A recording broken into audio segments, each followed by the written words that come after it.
సామాజిక ఉద్యమకారుడు అంజశ్రీ గారు ఈరోజు అకాల మరణం చెందడం తెలంగాణ ప్రజానికానికి యావత్ భారతదేశ ప్రజానికానికి నష్టదాయకమని చెప్పి భావిస్తూ ఉన్నాము. ఆయన మృతికి సిపిఎం పార్టీ మరియు ప్రజా సంఘాలు సంతాపాన్ని తెలియజేస్తూ ఉన్నాయి. వారి కుటుంబ సభ్యులకు సానుభూతిని తెలియజేస్తూ ఉంది. అంజశ్రీ గారు జయ జయ హే తెలంగాణ జననీ తెలంగాణ అనే గీతాన్ని రాసి అదొక రాష్ట్రీయ గీతంగా అధికారిక గీతంగా ప్రభుత్వం గుర్తించడం మనందరికి తెలుసు. అలాగే మాయమైపోతున్నాడమ్మా మనిషి అన్నవాడు అనేటువంటి పద్ధతుల్లో ఒక సామాజిక స్పృహను ప్రజలలో పెంచేటటువంటి ప్రయత్నం చేశాడు.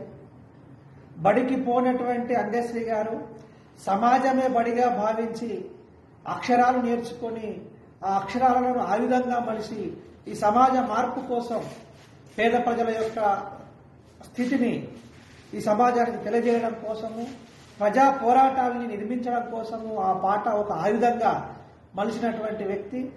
కాకతీయ యూనివర్సిటీ నుంచి అలాగే వివిధ ప్రతిష్టాత్మకమైనటువంటి సంస్థల నుంచి డాక్టరేట్ పొందినటువంటి వ్యక్తి అంజశ్రీ గారు.